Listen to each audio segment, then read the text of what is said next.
Salam radiasi untuk kita semua. Pada kesempatan ini saya akan kembali membahas tentang tube X-ray. Oke, kita mulai saja untuk mempersingkat waktu. Sebelum kita masuk ke pembahasan tube X-ray, alangkah baiknya kita mengulang kembali sedikit mengenai sinar X. Jadi sinar X ini ditimbulkan dari interaksi percepatan elektron dan sebuah target atau tungsten. Pasien di sini diletakkan di antara tabung sinar X dan image reseptor. Kemudian sinar X akan melewati dan menembus objek serta diabsorpsi oleh jaringan sesuai dengan tingkat kepadatannya. Jadi prinsipnya kenapa di radiologi itu bisa menghasilkan citra gambar. Nah, jadi yang pertama adalah ada tube X-ray. Nah, di tube X-ray ini antara tube X-ray dan kaset atau image plate, nah pasiennya dia berada di antara itu. Jadi ketika tube X-ray-nya mengeluarkan radiasi sinar X, jadi radiasi sinar X ini tentunya akan menembus objek. Objek itu tubuh pasien. Nah, kemudian radiasi yang menembus objek ini diseraplah oleh image plate atau image receptor. Kemudian karena ada perbedaan derajat ketebalan objek sehingga ada densitas atau perbedaan warna hitam putih yang ditangkap oleh image receptor. Seperti itu. Itu simpelnya seperti itu, dapat saya jelaskan. Kita lanjutkan lagi. Sinar X yang menembus objek akan menuju ke film, nih, seperti yang saya jelaskan tadi, atau perak halida, dan membuatnya menjadi gelap. Semakin banyak sinar X yang sampai ke film, maka akan menghasilkan area yang lebih gelap. Contohnya, misalnya suatu objek ada yang bagian lebih tipis dan lebih tebal. Objek yang lebih tipis, dia akan sinar X-nya akan tembusnya lebih banyak dan tembusnya lebih besar, sehingga hasilnya di area tersebut akan lebih gelap hasil gambarnya. Nah, ini contohnya, tulang dan metal akan menyerap dan memantulkan sinar X, sehingga akan menghasilkan area yang lebih terang. Ketika sinar X mengenai tulang atau metal, maka sinar X itu akan dipantulkan, sehingga akan menghasilkan area yang lebih terang, lebih transparan, lebih terang gitu ya.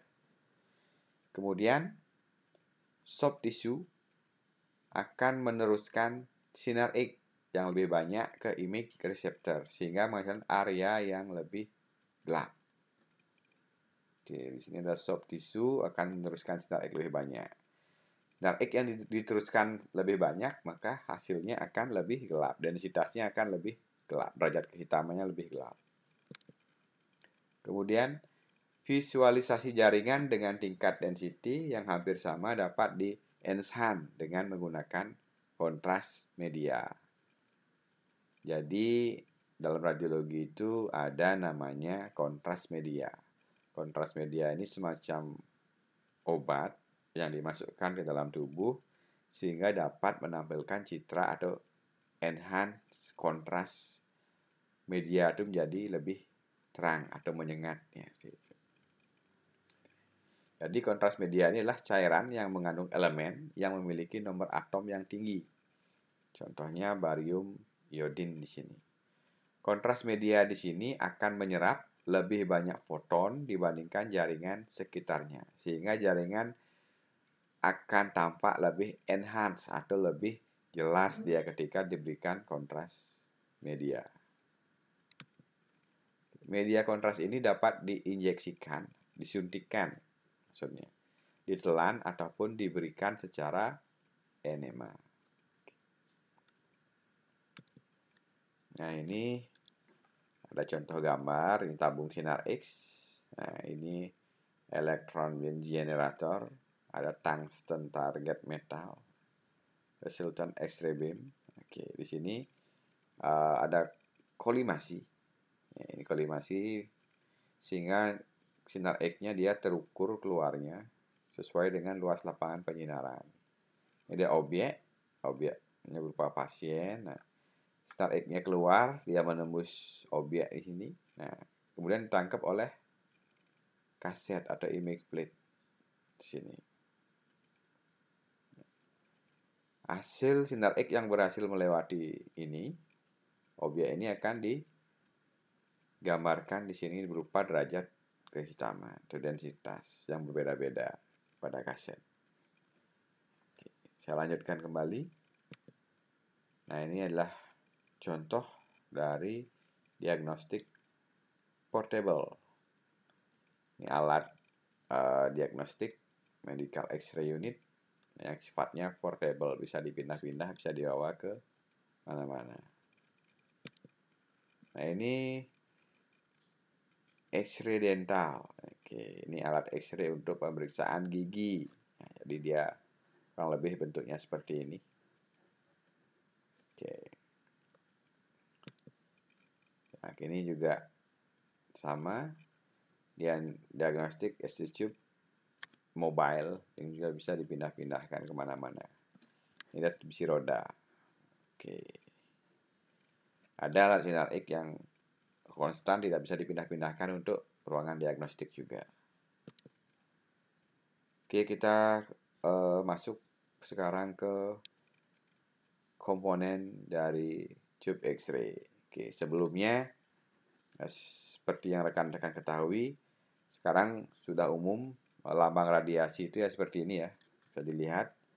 Ketika ada gambar ini menempel di pintu rumah sakit, berarti di situ adalah ruang radiasi.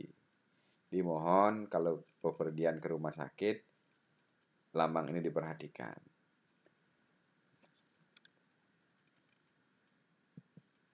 Nah, ini kita masuk ke diagnostik medical X-ray unit. Nah, ini adalah tube X-ray. Kalau dibongkar, ini ada kutub katoda juga, dan ada kutub anoda di sini. Ini gelas terbuat dari kaca ya, glass envelope. Nah, oke, contohkan gambar di sini. Ini ada filamennya. Oke, ada tungsten anoda, ada bearing di sini, bearing berisi di sini. Ada driving coil. Oke, ada rotating portion di sini, portion. Oke, dapat dilihat-lihat di sini X-ray beamnya, filament leads dan lain sebagainya. Oke, kita lanjutkan ke komponen tabung. Jadi tabung sinar X itu merupakan salah satu komponen dari pesawat sinar X. Wajib ya kalau nggak ada tabung sinar X ya di alat X-ray tidak akan ada sinar X, tidak akan terjadi proses sinar X itu. Proses sinar X terjadi di dalam tabung sinar X. Oke. Salah satu adalah komponennya adalah operating console, ada X-ray tube, ada automatic exposure control, ada exposure control, ada beam limiting device. Oke. Kemudian komponen tabung sinar X, oke, di dalam tabung sinar X itu ada katoda, kemudian ada anoda, ada gelas envelope tadi, gelas kaca yang ampa udara di sini. Jadi sinar X itu harus ampa udara. Fungsi tabung sinar X akan mengkonversi energi listrik yang masuk menjadi energi sinar X.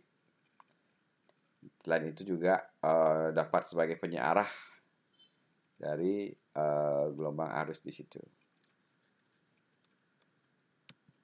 Kita lanjutkan. Nah, ini ada production sinar X, ada sumber elektron, ada metode accelerating elektron, ada metode stopping dari elektron tersebut. Nah, ini tube housing, ini ada kolimator. Nah, kolimator ini bisa dibesarkan, bisa dikecilkan. Ini ada direction lux, ini untuk memindah-mindahkan atau merubah posisi-posisi dari X-ray tube di sini.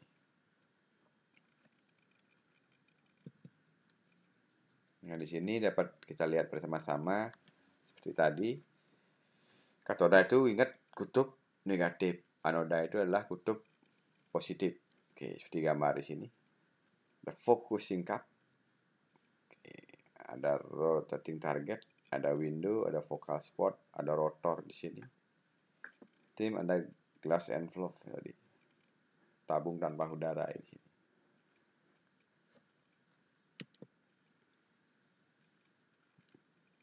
Nah, ini chip of X-ray tube.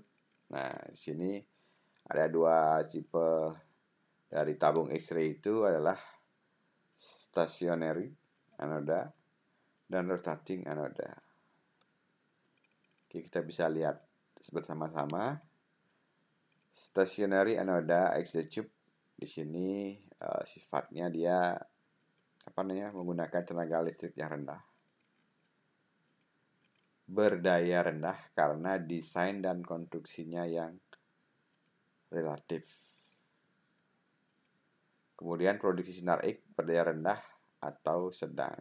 Jadi stationary anoda ini dia khusus untuk pesawat-pesawat produksi sinar X yang berdaya rendah atau sedang. Biasanya digunakan untuk aplikasi seperti radiografi gigi dan pekerjaan bergerak yang tidak memerlukan prosedur canggih seperti pencitraan sekuensial yang cepat. Jadi untuk alat-alat X-ray gigi dia menggunakan stationary anoda. Kemudian yang rotasi anoda di tube X-ray itu intensitas sinar X yang lebih tinggi dan daya listrik disediakan oleh tabung anoda karena memiliki pendinginan anoda yang lebih efisien. Kita masuk lagi ke stationary anoda. Nah, ini dapat kita lihat pada gambar contoh di sini. Oke, dapat saya jelaskan kembali. Pada gambar di sini terlihat gambaran kutub negatif. Negatif ini berarti katoda. Oke, saya jelaskan ulang kembali. Katoda terbuat dari nikel murni, di mana celah antara dua batang katoda disisipi kawat pijar atau disebut dengan filamen yang menjadi sumber elektron pada tabung sinar X. Kemudian filamen tersebut terbuat dari kawat wolfram atau tungsten digulung dalam bentuk spiral. Bagian yang mengubah energi kinetik elektron yang berasal dari katoda adalah sekeping logam wolfram yang ditanam pada permukaan anoda. Arus yang diberikan pada tabung sinar X dalam kisaran miliampere atau mA berfungsi untuk memijarkan filamen, sehingga terbentuk awan-awan elektron pada filamen. Selanjutnya, beda potensial dalam kisaran kilovoltage atau keV sering kita sebutkan berfungsi memberikan energi kinetik pada elektron-elektron tersebut. Oke, kita lihat kembali di sini ada kutub anoda. Jadi kutub anoda ini atau elektroda positif ya, juga disebut sebagai target. Jadi anoda di sini berfungsi sebagai tempat tumbukan elektron. Di anoda ini terjadi tumbukan elektron. Ada dua macam anoda, yaitu anoda diam dan anoda putar. Anoda angle atau sudut anoda adalah sudut pada permukaan bidang target yang dapat dijadikan pusat sumbu sinar yang terbentuk pada bidang atau area terbentuknya sinar X. Oke, sini ya, ini proses yang terjadi sinar X dapat terjadi di ruang hampa udara. Makanya menggunakan glass metal envelope atau glass vacuum. Glass metal envelope atau vacuum tube ini adalah tabung yang gunanya membungkus komponen-komponen penghasil sinar X agar menjadi vakum atau kata lainnya menjadi ruangan hampa udara. Sini ada oil. Oke, oil ini adalah komponen yang cukup penting di tabung sinar X karena saat elektron-elektron menabrak target pada anoda, energi kinetik elektron yang berubah menjadi sinar X hanyalah 1 Selebihnya berupa panas. Ya, dari hasil proses tumbukan tersebut yang menjadi sinar X itu hanya 1%, sisanya adalah panas. Panas ini mencapai sekitar 2000 derajat Celcius, jadi sangat panas. Jadi disinilah peran oli sebagai pendingin tabung sinar X. Seperti di sepeda motor, di mesinnya ada oli, ada di mobil kendaraan ada oli. Fungsinya oli ini adalah sebagai pendingin juga di sini. Ketika tidak ada oli, maka terjadi gesekan di situ, dan tidak ada yang mengontrol panas. Nah, ini bisa terjadi ledakan dan lain sebagainya. Atau alat-alat komponen di dalamnya rusak, atau istilahnya itu caket, oke, nggak bisa bergerak ya. Kemudian ada window, oke, window di sini juga ada window. Window atau jendela adalah tempat keluarnya sinar X. Window terletak di bagian bawah tabung. Tabung bagian bawah dibuat lebih tipis dari tabung bagian atas. Hal ini dikarenakan agar sinar X dapat keluar. Oke. Nah, ini contraction stationary anoda seperti ini karena lebih gambarnya, kita bisa sama-sama dilihat. Oke, sambil jalan nanti kita bahas bersama. Saya lanjutkan dulu ke gelas tabung hampa udara. Tabung hampa udara digunakan untuk memastikan tabung sinar X dalam kondisi vakum.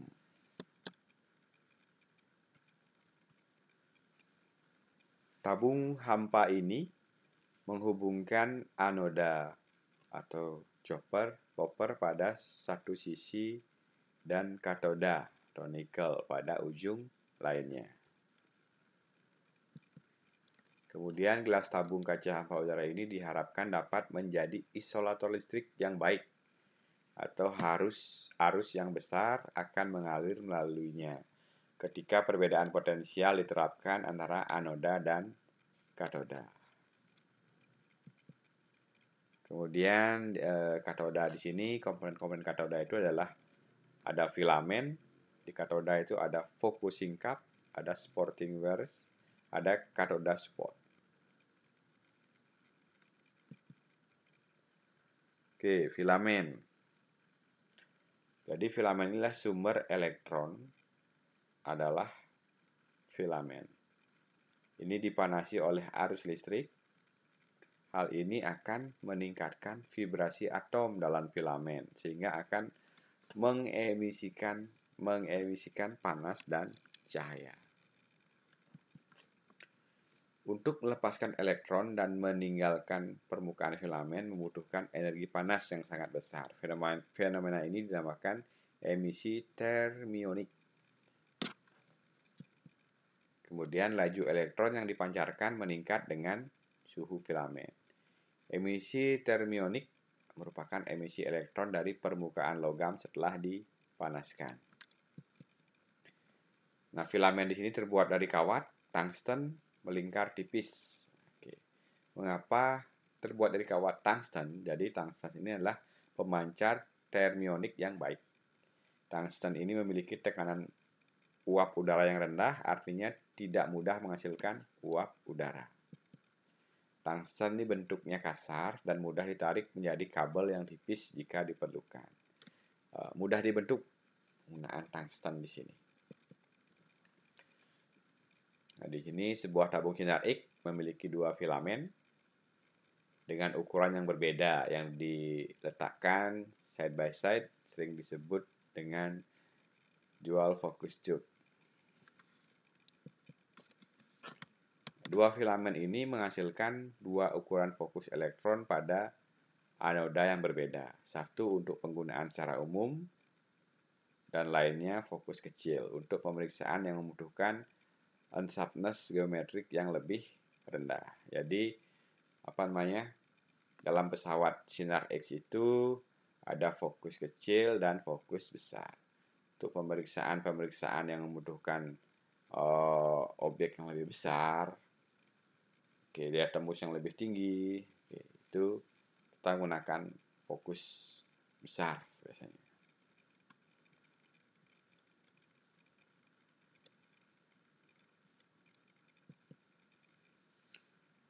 Tabung sinar X modern memiliki dua ukuran fokus, yaitu 1,2 mm dan 2 mm, 0,6 mm dan 1,2 mm, ada yang 0,3 mm dan 2 mm, dan seterusnya. Nah, ini sumber elektron. Jadi elektron ini diproduksi melalui emisi termionik, kemudian arus listrik disuplai melalui filamen. Seringkali dua filamen ini mengontrol ukuran area interaksi elektron dengan target dan kualitas gambar. Nah, ini ya, quartz tungsten tadi filamen-filamen ini. Nah, ini small filamen, gulungannya kecil. Nah, ini large filament, small filament, large filament. Ini ada focusing cup. Ini sekedar paham aja. Focusing cup, oke, kita bahas focusing cup sekarang.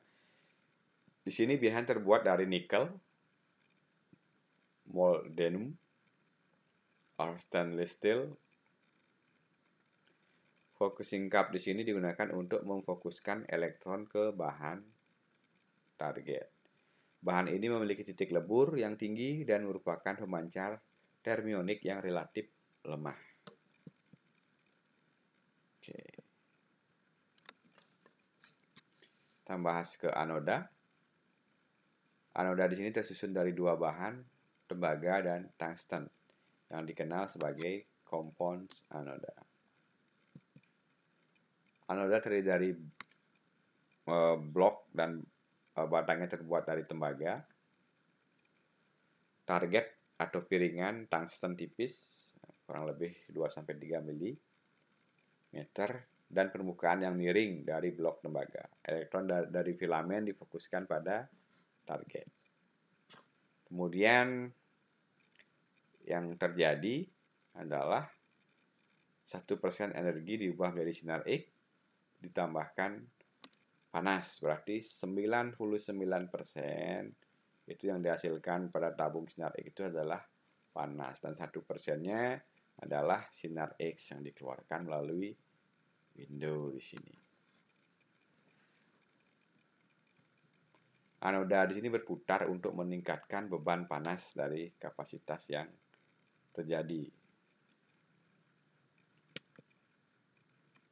Kemudian di sini elektron berakselerasi menjadi anoda bermuatan positif, membutuhkan perbedaan potensial tinggi untuk menghasilkan rentang energi.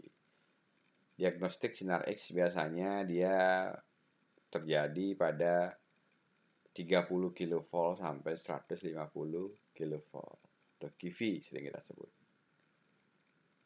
Nah, ini dapat terjadi di antara rentang kilovolt 30 sampai 150. Ini target, terbuat dari materialnya dari tungsten.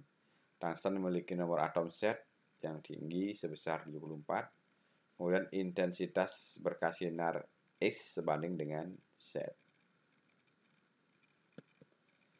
Kemudian tungsten ini memiliki tekanan uap yang rendah sehingga tidak mudah menguap pada suhu kerja normalnya. Tungsten memiliki titik leleh yang tinggi berkisar di 3787 derajat Celcius sehingga dapat menahan panas yang dihasilkan selama paparan sinar X tanpa meleleh. Nah, ini kenapa menggunakan tungsten? Oke, sini alasannya sudah dijelaskan. Tungsten juga memiliki konduktivitas termal yang relatif baik, sehingga memungkinkan perpindahan panas yang cepat dari area fokus kecil ke blok anoda dengan konduksi.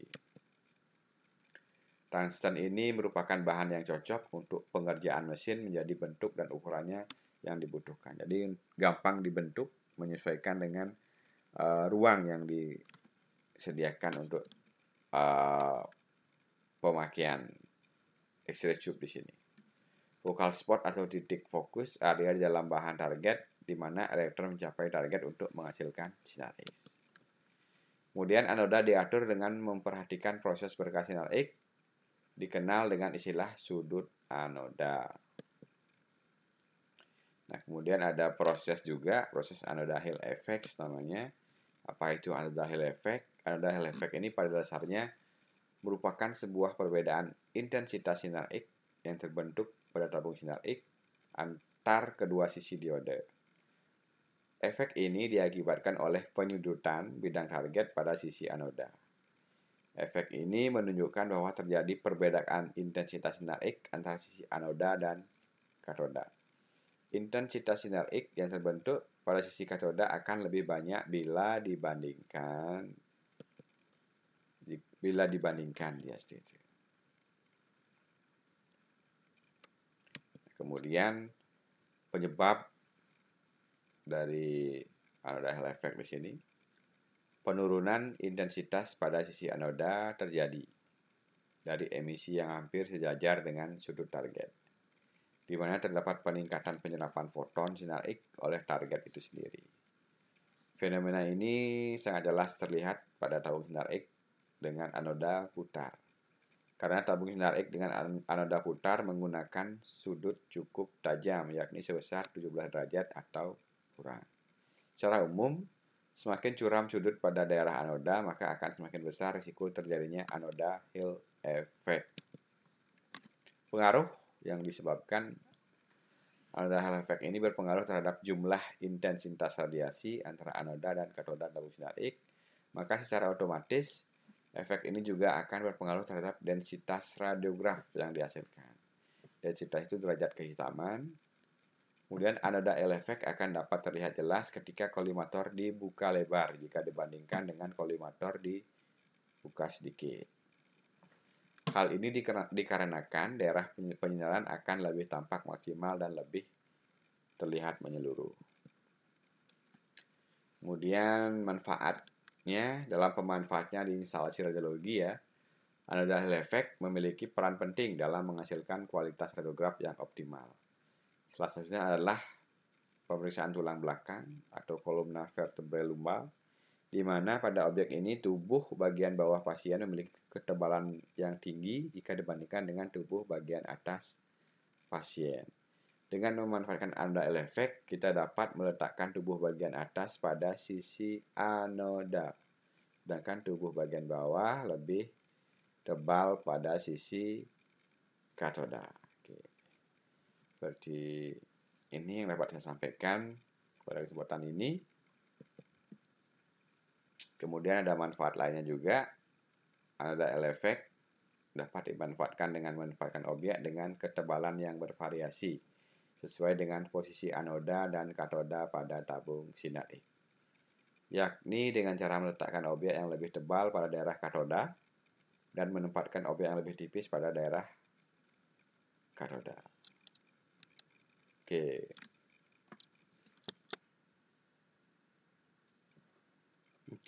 Saya ulangi sedikit. Manfaatnya ini yakni dengan cara meletakkan objek yang lebih tebal pada daerah katoda dan menempatkan pada objek yang lebih tipis pada daerah anoda. Oke, tadi ada kesalahan sedikit dalam pengetikan. Oke, ini manfaat dari anoda dari Hall effect. Sekian yang dapat saya sampaikan. Saya simpulkan kembali. Jadi tabung sinar X ini adalah ruang hampa yang terbuat dari kaca tahan panas yang merupakan tempat sinar X diproduksi. Tabung sinar X adalah komponen yang utama yang terdapat pada pesawat sinar X. Tanpa adanya tabung sinar X, maka proses terjadinya sinar X tidak akan ada. Syarat-syarat terjadinya sinar X pada tabung adalah adanya sumber elektron, gaya pemercepat elektron, adanya ruang yang hampa udara, ada alat pemusat berkas elektron, ada benda penghenti gerakan elektron atau target. Komponen utama pada tabung sinar X tadi sudah saya jelaskan, saya kembali jelaskan intinya saja. Yang pertama adalah adanya katoda, elektron negatif atau sumber elektron. Yang kedua adalah adanya anoda, elektron positif sebagai acceleration potensial. Yang ketiga ada focusing cap. Yang keempat ada rotor atau starter sebagai target device. Kemudian ada gelas metal envelope atau vacuum tube, ruang hampa udara. Adanya oli sebagai pendingin dan adanya window sebagai tempat keluarnya dari sinar X.